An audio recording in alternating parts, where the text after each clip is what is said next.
Well, this week on the Dragzine Podcast, we're changing things up once again, having a little bit of fun. Got Jon Salemi on the show. What's going on, John?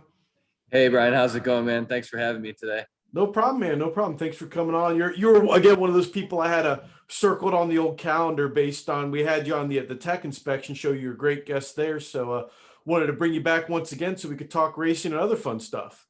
Yeah, no doubt. Yeah, that was a cool thing we did. I don't know how long ago was that? 6 months, probably. COVID has ruined my entire sense of time. It feels like it was 10 years ago at this point. Yeah, it was some time ago, but it went well. So yeah, this would be cool. We can highlight on some of the things that myself and our team and our businesses and all that kind of stuff all wrapped up within what we do on small tires and big tires and all that kind of stuff. So. Yeah, because that's what's kind of cool is you do literally a little bit of everything, which I think is very important. We had Jamie Miller on the show as a tuner, and he had a lot of chassis experience. See a lot of tuners that do a lot of fun stuff, and tuning race cars is it's not a task for the faint of heart. How did you end up doing this for a full-time gig? Same thing I asked Jamie. I always find that interesting. It's not something that's on your high school guidance counselor's checklist of things to do in life. Yeah, that's true. So many people is like, how do you get into that? Or how do you learn this? Is there a book you read? Yeah, right. If you could ever take all of the ideas and the thoughts and the planning into that and somehow, verbalize it or write it down and publish it, man, I think you could do pretty well at it, but that's like impossible to do. But how did I get into tuning? Well, so my brother, Jon Salemi, who owns G-Force Race Cars, and Mike Stewicki, who owns MSR Performance Engines, they raced in the late 80s. They started racing Pro Mod together. They had campaigned their own cars and quick bracket racing, in our Western New York area. And, they would travel regionally on their own. And actually Mike did some pretty extensive NHRA competition eliminator traveling in the 80s and stuff like that, as well as Jim didn't travel as much as Mike did, but they both ran really well in comp eliminator. And then as that kind of like got a little bit out of hand with where comp was going and so on and so forth, they looked into Top Sportsman, and they originally ran it with actually when my brother Jim started racing Top Sportsman, it was door cars, altereds, dragsters. It was all one together. And Jim had a blown small block altered on, it was actually on gasoline, blown on gas. Ooh. And Mike always had Econo dragsters. And then he went to some Econo door car stuff. So they actually combined their efforts because neither of them had enough money to do this, what was becoming Pro Mod at that time. They combined their efforts where Mike did the engines, my brother Jim, built a car, and, they put all their money together and sold whatever they had to like make the sacrifice to go run this new Top Sportsman Quick 8 stuff, which was evolving quickly into Pro Mod fast door car racing. So I was in my 15, 16 area, I guess you could say, when that was going on. And then as I graduated, became more a part of their situation, what they had going on with race cars. So I guess they're to blame for where I am today. Or they gave me the vehicle to ride to be able to do, what I've evolved into today. Taking advantage of those impressionable youths. Yes, no doubt. Getting up early in the morning and going to work on race cars and, staying up late and riding in the truck. And man, I can still vividly paint the picture of like driving from Buffalo to Norwalk for the World Nationals and like being so pumped, like I couldn't even go to sleep. We'd like leave at like 3 or 4 o'clock in the morning. So we were there by 8 o'clock in the morning and like watching the sunrise, and I was going to get to be able to smell nitro today. You know what I mean? It's like vividly, I can tell you songs that were playing as we were driving through downtown Cleveland, and like just memorable stuff, like very impressionable, memorable stuff. So, and I think that's part of like when you get into the sport of drag racing, it's stuff like that that really sticks with you. Because I remember as a kid riding with my dad to the track, just the route in my mind. I had been to Quaker City and I don't know how many years, but you know what? I remembered how to get there when I had to drive there on my own, when I have my own car, or, when I went there with some friends, because you do it so much. It really gets ingrained in you. Yeah. It's the best sickness you could ever have, best addiction you could ever have. You know what I mean?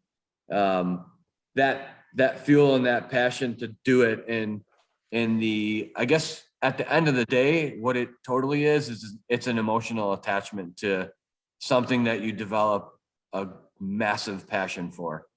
And without that passion, you could never do this because it's not right. No. So in so many levels, it's not right. There's defining moments in all of our lives that you can look back on and tell that this was the moment that put you on the path you're on. Was there one of those for you at some point that you can think of where it was like, all right, I'm all in. This is it. I don't want to do anything else. Well, I guess I'm really fortunate in a couple ways because I kept turning my hobbies into my career. So like I was going to the racetrack with Jim since I was, I don't know, 4 or 5 years old probably, and was always a part on whatever level I could be with his race car as I was growing up. As I got a little bit older, I got into like skateboarding and like punk rock music, and like my other brother, Joe, was a drummer, and there was always a set of drums in my house. So I picked up playing drums, and like, then I picked up playing guitar. And then for about 15 years, I was in a band and we made a bunch of records and I toured all over the world. And that kind of took me away from drag racing a little bit. But like when I would get home from being on tour or recording a record or whatever day I got home, the next day I was at the shop and I was working on race car stuff or doing whatever needed to be done. Actually, Jim had me working in the office and trying to run the business and stuff like that. And that derailed me a little bit from like my overall racing experience, but that was a great experience too. And, I have as many fond memories from doing that and dear friends as I have from the whole drag racing thing. And I tell everybody that asks me about it, you can't imagine the parallels of being in a friggin' rock and roll band that tours and makes records as to being on a high level race car team. It's the same grind. It's the same passion. It's the same out of control instances. It's all the same stuff, like your record label is your sponsorship. Your tools are your instruments. Like you're performing on the stage, you're performing at the track. At the end of the day, it's an entertainment business on both sides of it. And I think when I was done doing my rock and roll stuff, it really set the stage for where I wanted to go with all this race car stuff. And it taught me how to get there. And it taught me teamwork, and it taught me just basic work drive, work ethic, so it was a great thing. I got no shame for doing it. And, still to this day, we play once in a while. So let me get this straight.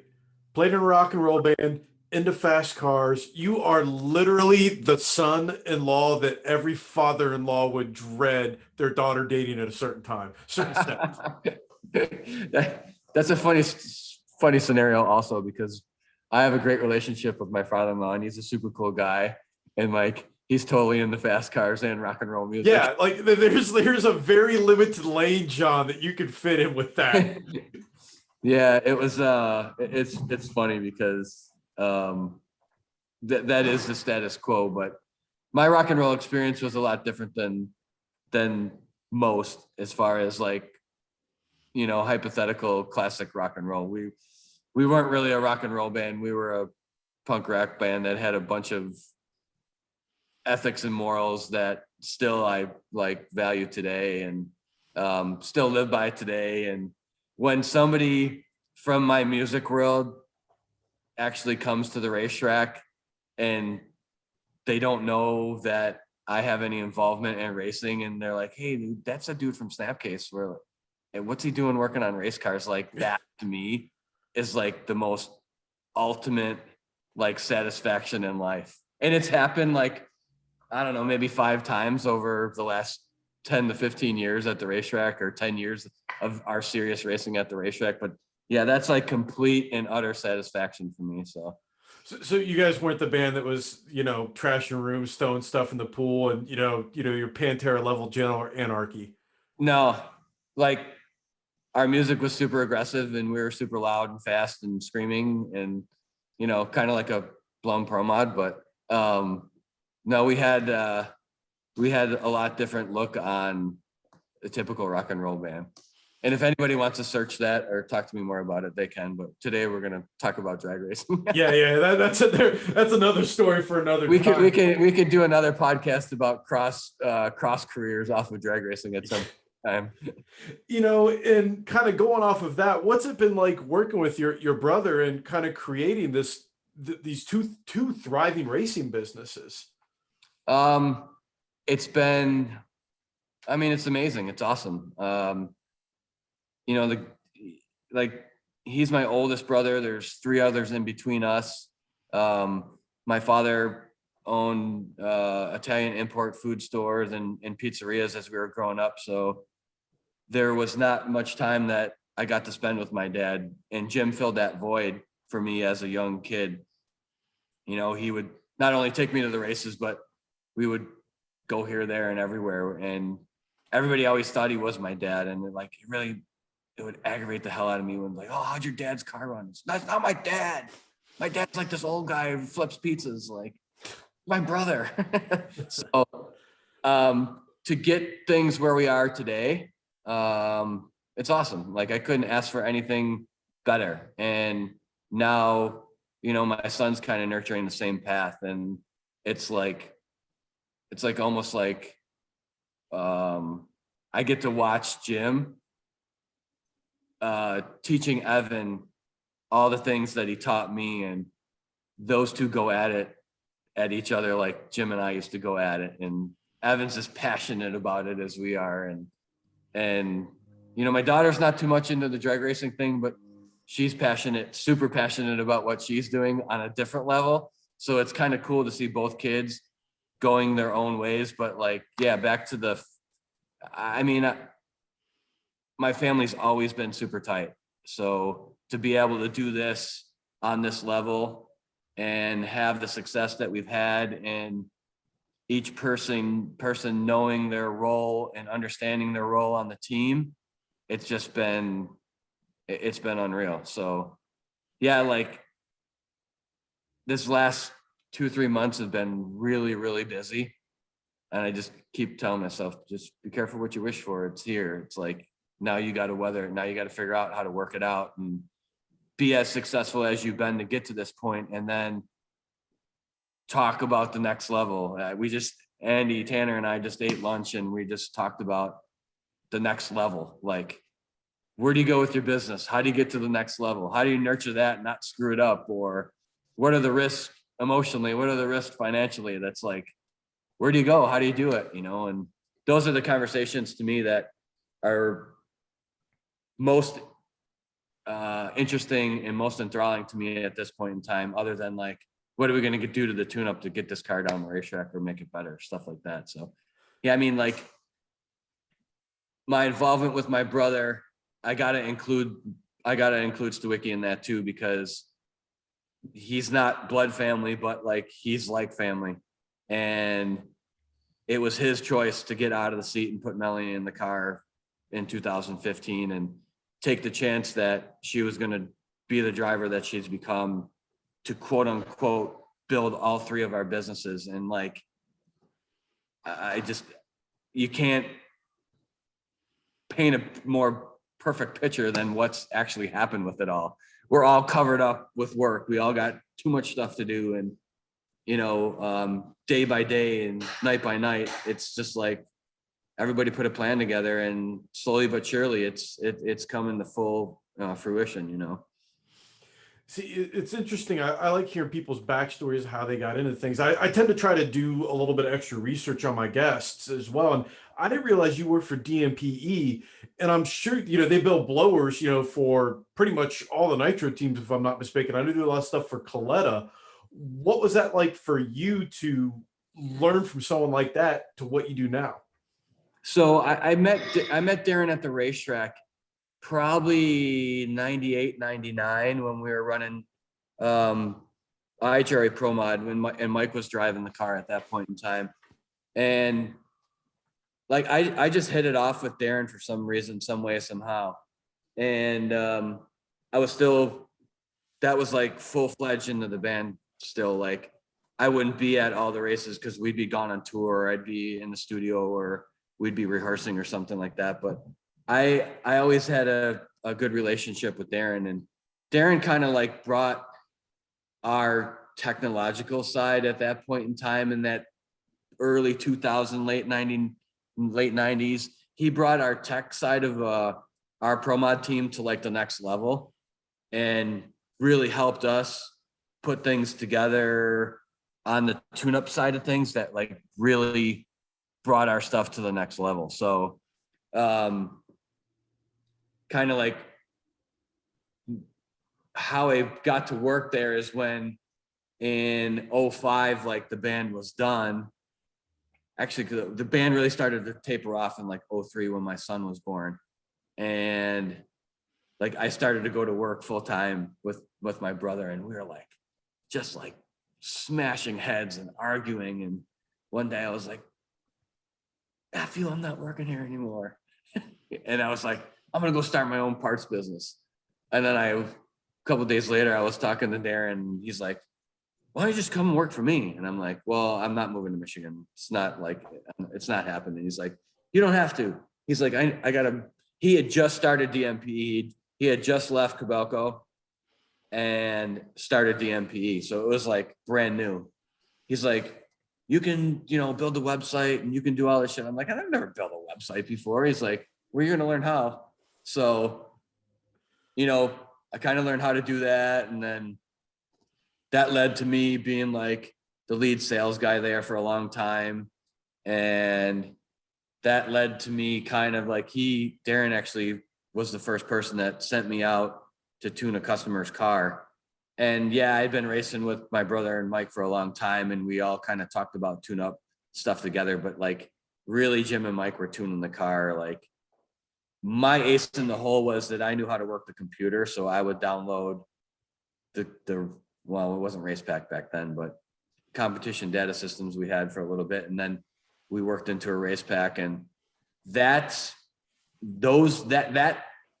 moment of me being able to run the computer and do that kind of stuff was actually I guess that was my first footprint or concrete step in being the tuner. And then, Darren knew what kind of knowledge I had from us hanging out at the racetrack. And he's like, I can't go to do this top dragster tune up stuff in Florida. He's like, I'm sending you. And I'm like, oh, what do you mean you're sending me? So yeah, in January 2005, like I flew to Bradenton and I tuned this guy's top dragster and actually ended up doing okay. And from there, I went into developing not only like the sales side of things with DMPE, but some tech stuff. And like Darren taught me a ton about fuel systems. And I used to run every time I'd go out there, I'd go to Michigan and I'd spend a week out there and I'd run his flow bench, and ended up building my own flow bench back at home with Jim and Mike. And, all of that kind of started building this whole situational deal where it was all leading to like all things racing, right? I was going to the racetrack. I mean, one year, I think in 2007 or 2008, I did like 27 trips, weekends, like going to tune cars under the DMPE banner. And things were really cranking there. We were doing blower mods and fuel systems. And that's right when Darren had first released his own alcohol superchargers, and we dyno tested between our engine dyno at Stewicky's, and then Darren built his inertia dyno. We were dyno testing stuff back and forth, and it was just, I get all these little things were the first like real footsteps in planting my base and building everything to where it is now these days. Got to the point where I think it was 2010, I went on my own, and mine and Darren's relationship got pretty rough about 5 years or so. I was mad that he got mad at me for leaving, and he was, I'm sure, not so happy that he had taught me all the things that he did, and then I went out on my own. And I don't know, 3 years ago, we got everything back together, and we do, we cross businesses. I do stuff for him, he does stuff for me, and it's back to like I guess it took both of us to grow up a little bit more to realize, like, stop working against each other and work together. And, it's a good thing for both business and friendship and all that kind of stuff. So that's kind of the whole DMPE footprint part of it, which then led to Resolution and just building and grinding Resolution 24/7 as much as you could. At that same point in time that I started my own business is when I met Melanie, and like, I'd never done any bracket racing before in my life. I had just strictly ran heads up door car stuff with Jim and Mike, and I met Melanie, and her father had just converted her car over to a blown big block, and Carl Spearing was helping them and built the motor, and I just kind of took over and started applying what I knew supercharger wise, but now started applying it in this way that I had never done before to go bracket racing. And everybody's like, you're never going to win with a blower motor. You're never going to win. Well, we got the following year, I think, I found Melanie a car, and her dad went and got it, and it was a way better car than what they had. And I think we won 5 races that year or something like that. And I was doing fuel systems for all these blown top dragster cars, and helping people, learn how to tune them. And so that's like, there's all these little things that have built up to where things are at now. And it's funny, you never stop learning. Or you forget stuff and you got to relearn it because it comes up and smacks you in the face and results in a round loss. Or you're like, how can I be so dumb to do that again? Remember when we did this before? Just stuff like that, so. Well, speaking of learning, got to hit up our one of our sponsors here, Procharger. For 25 years, Procharger has been the industry's leading aftermarket supercharger manufacturer by designing, engineering, and building the most powerful, reliable, and advanced centrifugal superchargers on the market. No matter if you're looking for 3,500 horsepower for a record-setting Pro Mod or a DIY system for your street, car, truck, or motorcycle, Procharger has a perfect system for you. For more information, all the amazing ways you can bolt 40, 50, 60, or even 100% more horsepower to your ride, visit Procharger.com for more details.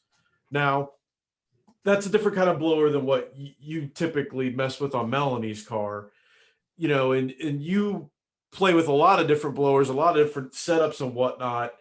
What's it like trying to juggle all of these different things that you have to tune? Yeah, you really got to keep your mindset. You got to spend time getting the characteristics of that particular combination in your head and sorted before you go and start that weekend or that, like 2 weeks ago, like I was tuning Fletcher's car in Pro 275 that had a roots blower on it, and I'm tuning Melanie's car that had, the screw blower on it in RVW. They react different. So you got to keep your mindset. Okay, I'm up on this car right now. Okay, we just got to forget what we did on that one. We got to put the blinders on and just think about this one. it's hard. It's a challenge, and a lot of the times it can result in not so positive results. It's not something that I prefer to do by any means, but at the end of the day, you got to service your customers the best you can.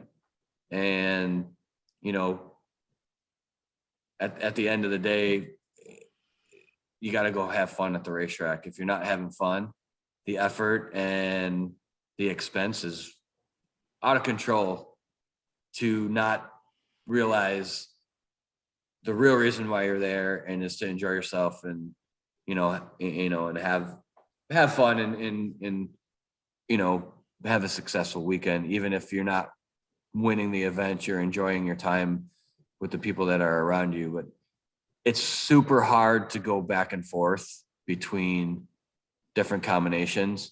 And it makes it even harder when one of them is not as worked out as it needs to be, or like you change. Like we went into lights out with Melanie's car with a brand new engine package, and it needed a lot of attention, and I was giving it as much attention as I possibly could. At the end of the day, I probably didn't give it as much attention as it needed. I was trying to do the same thing with Fletcher's car, and when the water rolled in on Saturday night through Sunday, it got me.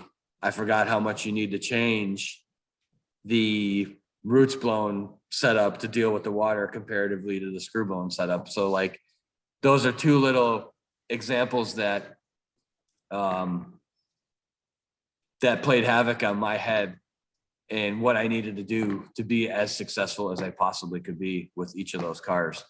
And at the end of the day, you got to say, all right, well, miss those couple points. Like, those are fresh in your head. Now remember all the other things that you did properly and focus on them, and keep these new things in your head too. So it's a challenge. It's an extreme challenge. And anytime that you have certain expectations of what you want to do with a tune-up and being successful with it within that particular time frame of that race, it's complete mental focus. And the funniest thing ever is when somebody's like, what are you tired for? Like, you didn't even work on the car. And I'm like, yeah, you have no idea. Like, you have no idea how many variables that you have to keep straight. And it's a mental thing, and it's an analytical, it's just an analytical focus on all the data that you're hit with. And you're constantly assessing weather, you're constantly assessing track conditions. Do I move weight in the car? Do I change the suspension? Do I change the way that the fuel system's hitting the engine? Do I change torque converter gear ratios? You know what I mean? It's just like, you have your go-to things, but there's so many go-tos that it becomes a massive game of shuffling variables and paying attention to the result when you've shuffled the variables. And then you can sometimes, you got to throw another variable in there, is that you're tuning your wife's race car, which probably adds then another wild dynamic to it, because you have personal, professional, everything coming together at once. How do you deal with that at times? Honestly, that's probably the thing that we have best sorted out, between Melanie, myself, Jim, and Mike, and now Eddie Whalen, who's a huge part of our team for the last couple of years. We have a great understanding that, yes, it's my wife in the car, but she's a part of the team and she's doing her job, and she's not like, I personally, yes, of course, I think of it like my wife in the car, but like, I don't treat that race car any differently than I treat any of the other ones, because I don't want to be with any teams that aren't, first of all, I don't want to be with any teams that aren't prepared the way they need to be prepared, whether it be parts, safety, proper crew members, any of that stuff. Like, so therefore, like, you don't get any,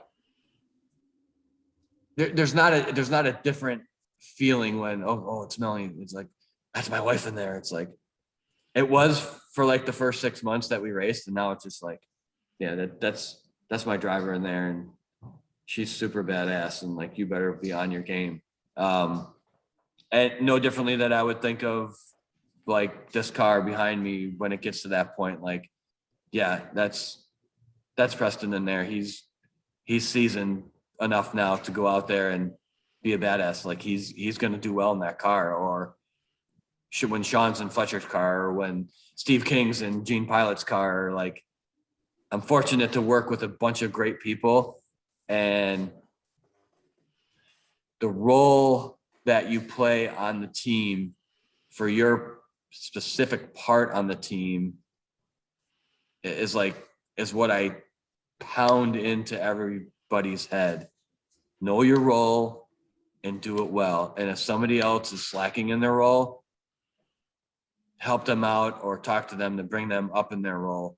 And that goes for me too, right? Like we talk about it all the time. Well, what's Mike's role, or what's Eddie's role, or what's Evan's role, or what's Melanie's role, or what's Jim's role, or Katie's role? Like, everybody has a role. And ultimately, I think the success that we've had over the last, let's call it 5 years for lack of a better time frame, is because everybody knows their role and they do it as well as they possibly can. And without that team, you're done. You're done. I was just say that there's a lot that goes into building a team, and you guys have built a pretty successful team. Let's talk about your team and what you guys do and kind of how that's worked out. You mentioned that earlier when we were doing our pre-call thing, that people don't realize that to have a successful pro mod team, you just can't grab 3 of your drinking buddies, toss them in the stacker, and go race, because bad things are going to happen. Yeah. And that's the first and foremost thing, is the safety of the driver in the car and the safety of others at the racetrack. And of course, your fellow competitor that's in the other lane when you're ripping down the racetrack at wherever, 200 plus miles an hour. So our team is based upon, it's based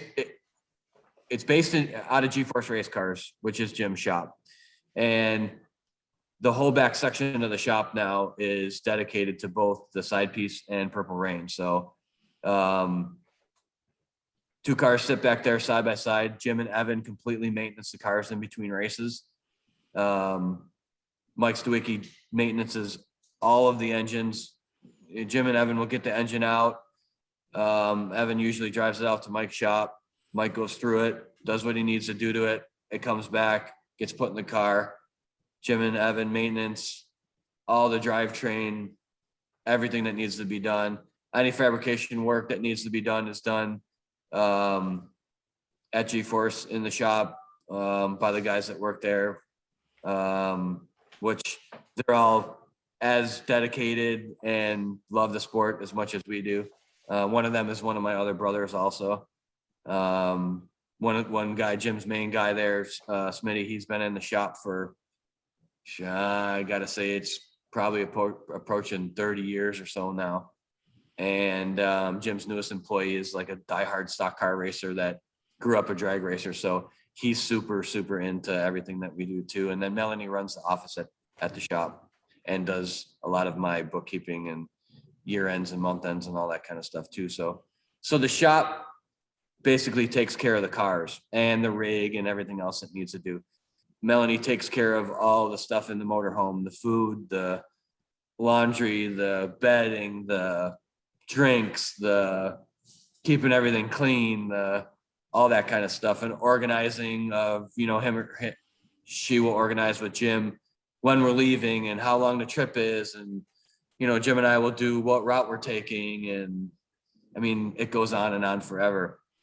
Eddie Whalen joined our team. Probably started coming to the races with us in 16, 17. And it's just been a awesome addition to our help. He's not only helps us at the racetrack, and if he lived closer, he's in Long Island, so we're in Buffalo, so we couldn't be farther apart in New York than we are, but he's at one end of the state and we're at the other. But his involvement in our team has completely brought our team to the next level. He's afforded us to have the equipment that we needed to have to be able to run our stuff as hard as we can. And he plots and schemes where we're going to go race, how we're going to go race it. If we're racing radials and why, if we're running big tires or why we need to focus on this. Eddie's vision of not being so super involved with the day-to-day stuff is awesome for us, because he'll bring in a completely different aspect and light on, why are we doing this? We need to be doing this right now. And we'll be like, duh, that was a no-brainer. So like, he's brought a completely different aspect into our team and keeping things focused and making plans of where and how we're going to go race. And just been an awesome addition.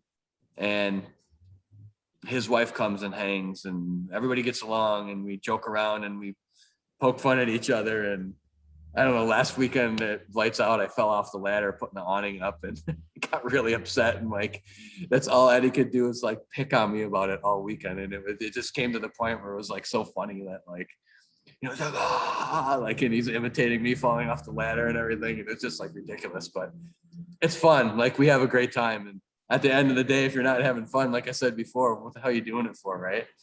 So that's our key players. And Melanie's friend, Katie Knight, that lives in Charlotte. She's an awesome help for Melanie. She looks after her gear. She looks after all the radios. She'll help Melanie prepare dinner and food and get all that kind of stuff ready. And as well as Eddie's wife, you know, she'll cook down some food or, you know, help Melanie prepare, keep us fed and keep us fueled up. And I mean, everybody does their thing. So it works out great. You know, you mentioned both cars, and what was it like essentially learning to play on radios? Because you guys had success on big tires, but then having a radio reversible world car, that had to be a little bit of a interesting experience getting used to that. Yeah, well, my introduction to radios was actually through Eddie, and that's how Eddie and I became friends and started doing business together. He owned the GTO that Nova Joe drove. Yeah. We won, I think in 2016 or 17, we won Yellow Bullet, runner up at No Mercy, and then won Lights Out. Yeah, so that was 16 and 17, and then one Lights Out in 17. So I had that radio experience, and then right as that was going on, Jim had finished building Paulo Juice, the Black Betty car. Yeah. And we started running that car. And we ran that car along with Jeff Pierce, who is like one of my most dear friends. And Jeff and I do everything together as far as race car stuff goes. And he's also, I should have mentioned him as being a big part of our team, which he is, technically speaking. Jeff and I do tons of gearing and converter stuff together. And he is super good with chassis stuff and setup and balance, and which it's been an awesome relationship because he's taught us a lot about a bunch of stuff, and we've taught him a lot about all the supercharged racing and dyno sessions. And Jeff and I did the whole EFI, and Jim did the whole EFI supercharged thing back in 2016 with Fuel Tech. Jeff and I and Jim, we spearheaded that whole movement. And so that kind of all rolled in to the RVW thing. And when we come out with our own RVW car, we were supposed to go run that car in big tires. And I told Eddie, I was like, we need to go run that car in little tires. He's like, well, what do you mean? I said, we got World Street Nationals coming in. This is November of 2019. We got World Street Nationals coming up. I said, that's the perfect preparation for us to go and do well at Lights Out. He's like, you know what? Maybe we should do that. So we put that thing on little tires and, ended up beating Stevie in the final at that race. And the first race, the car went out and went in the 50s. And, it's kind of been the, storybook thing. After that, it's ran super well and set records a couple times and won, a handful of races. And it's been a great experience. It's been a great experience on a marketing level for all of our businesses and Melanie's driving popularity. It's done just crazy. It's crazy to me how many people pay attention to little tire racing, and I shame myself for not being more of a part of it before I was. But we're here to stay on big tires and little tires, and each market is as important as the next. And it's kind of cool that they have their time frame throughout the season. And one thing we've done a little bit is we focus, like our 2020 season focused a lot on racing the little tire stuff and the RVW car. And I really think it hurt our big tire program because of, you only have so much time to focus on so many things. And right. So we got pulled away from the big tire stuff. And then when COVID hit, we just were like, all right, we're going to kind of use this 2020 season as an R&D year for our big tire program. And, took the lockup out and put a 3-speed non-lockup in and learned that whole program. And that benefited a lot to customers that were both going quarter mile racing with no lockups and 8th mile racing with no lockups. And, it was a good thing for business. We still got round wins and one event win on big tires last year. So we still, even in let's do kind of whatever and go take the 75 pounds out, take the lockup out and see how this thing runs, work on the supercharger. It just forced us to do different things. And I think it's going to help our big tire program this year. And, we already ran Florida with a screw blower, getting some data there. Had some unfortunate things happen there that we got behind a little bit on, but and didn't do as well as I felt we should have done. But we're gonna rebound off of that here and go testing before Galat, and we're gonna find out which combination works the best, and we're gonna run the PDRA and the offshoot like Yellow Bullet and shakedown races, and maybe a Northeast Pro Mod race or two, and maybe one Midwest race if we can. I don't really know if we can pull all that stuff off, but we're going to make our best focused effort that we have in a couple of years on PDRA and really try to hit that hard this year. Right on. Before we start wrapping things up here, I got to thank our other sponsor of this episode, and that's Performance Distributors, the company that allows you to feel the difference, not just ignite a spark. What does that mean exactly? Well, their ignition systems are designed and manufactured under the most stringent of guidelines. In fact, the owner, Steve Davis, told us their systems are designed as if they're running them in their own cars. Well, because they are. One of their products you may already know of is their line of DUI distributors, the first and one of the best HEI distributors on the market.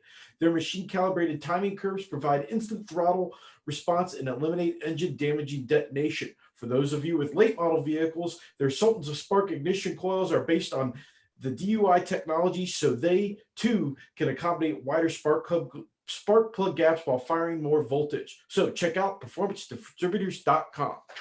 Got to hit those sponsors because that's a big part of racing. And I'm sure that that's something that you guys constantly have to be aware of, is thanking the people you need to thank and staying on top of things just in general, as what you got to do, right? Yeah, absolutely.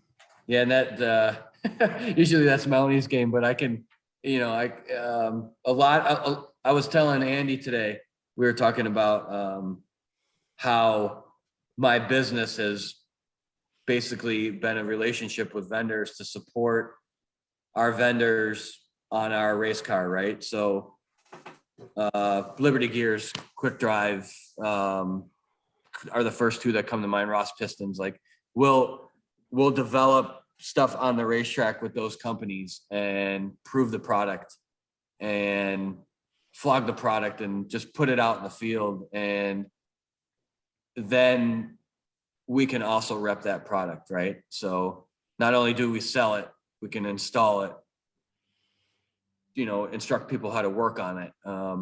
So the race car is a big tool as far as supporting all of our vendors, from VP to NGK, development with Noonan on new heads and manifolds and all the stuff that we were dyno testing when they brought it out. And,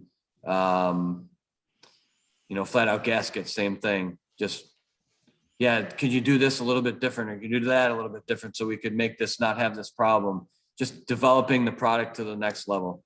Quick Drive, same thing. Liberty, same thing. Neil Chance converters, Victory valves, Ross Pistons, R&R rods. Just trying to go through and make sure I don't forget anybody. I'm sure I'm going to forget somebody and get slapped, but I'll tell you a little secret about that.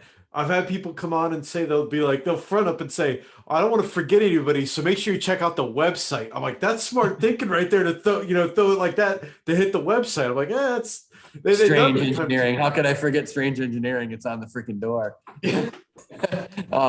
Same thing with them, like developing like some new gear sets and here and there different suspension packages and little just for instance, like we got titanium steering shafts in the cars and they didn't have a titanium steering knuckle that the quick release steering wheel deal went on. So then they ended up making steering or quick release steering hubs in titanium so they could be welded right to the shafts, where before they would get bolted in after however many runs down the racetrack, they were wearing out and the steering wheel sloppy and stuff like that. So there's so many little things that get developed like that. I've done stuff with Mark Menser on the radial side of shocks, done stuff with Chris Bell on my big tire side of shocks, and kinetic engineering with him. And, PST drive shafts. There's another thing that we've trying to get to the next level with the radial U-joint drive shaft problem. It's just like, it's a constant evolution of all the products on the car that we use. And, if I'm forgetting anybody, just bring up a picture of Melanie's car and all those stickers are on it. And then, which I should probably do myself, so I don't make sure that I get everybody that I need to say here, because that's a super important part to me. NGK, if I didn't say it, LAT Racing Oils, Danny Vaca out in California. Same thing with him, developing different oils and do different transmission stuff. And this works for that, and that works for this. And don't put too much lubricity in it because I can't get my rings to seal on the freaking cylinder walls. And like it goes on and it goes on and on and on, right? Just trying to get things to the next level so you can race what you sell what you race, and be able to install it in Cleveite engine bearing, same thing. And I think I did a pretty good job. I got most everybody, I think. Of course, Alley Installations, Eddie's company, on the door of the radial car. Eddie's like, this does nothing for me in my business, but I love to go racing, and that's why we're doing it. And as that car gets the title sponsorship of Eddie's company, as he owns that car and funds us to race that car, as well as is a huge part of the Purple Rain Pro Mod effort also. So as well as Melanie's father and his company RS Performance up in Canada, they afforded Melanie to be able to get the experience to become the driver that she is. And it's awesome to me that she's come on this development of It's funny, Andy and I were talking earlier about, how he's nurtured his kids from juniors to bracket dragsters to fast top dragsters, and now to this car that's sitting behind me, and how important it is to have the feel. And he's also sent the kids to Frank Hawley's school to get all this experience, as long as they love it, as long as they have the passion for it, to be able to build that experience and build that development from the junior dragster to, the 350 or 360 second car that's sitting behind me, that once it gets to that point will be like, yeah, I can handle this. I'm in control of this. I know when it's out of control to stop. I know, you know what I mean? And it's not saying that you can't get in one of these things if you have the natural talent to do it and get used to the acceleration, but nothing pays like with what Melanie's parents did with her and what Andy's done with his kids to nurture them through the drag racing sport to that level of professional class racing. And it's super important. And a lot of people have the financial means to just step right into this thing behind me, but that never teaches you the experience of, yeah, if I don't stage my junior dragster every time the same way, I'm not going to get the same light. And that goes in just as important in this car in, Pro Boost, NHRA Pro Mod, Top Fuel. I don't give what you're in. It's all those fundamentals from the smallest, slowest, whatever you can do. If you're good at it, you can nurture yourself all the way up to the highest level and have fun in the sport that we, for some reason, all love so much. Couldn't have said it any better myself there, John. And then usually at this point in the show, I, do my spiel, let you thank your sponsors and everything, but you already read down the car on all the sponsors. So, I'll let you also throw the floor to you. Where can people learn more about your businesses, about Melanie's Racing and everything else? All the social media sites, Resolution Racing Services, my company on Facebook, and resolutionracing.com. Same for G-Force Race Cars. Melanie has a racing page on Facebook where she just posts all about her, racing career and all the updates and schedules and all that kind of stuff. And then she's on Instagram as well.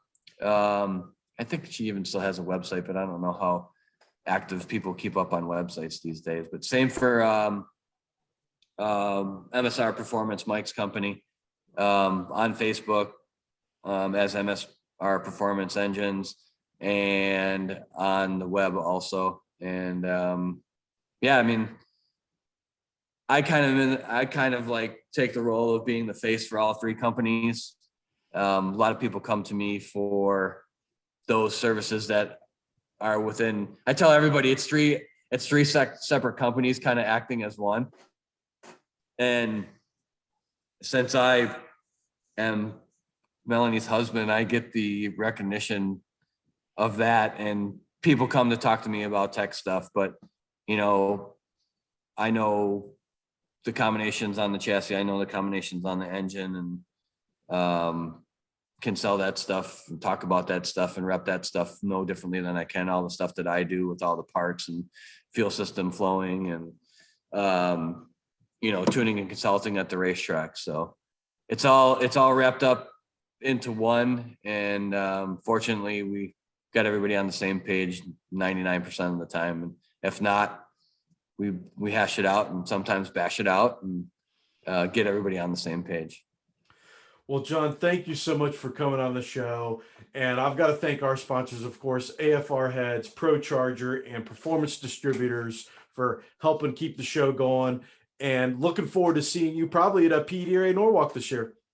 Awesome. Yeah, we can't wait that'll be the closest PDRA to home that we've ever ran. So we're really, really excited about that. And we're excited to get going on big fat tires again, and do bigger burnouts and do wheelies out in the half track instead of lifting the back end up at half track. So well, John, thanks again for coming by, and we look forward to seeing you later this year. Thanks, man. I really appreciate your time, Brian.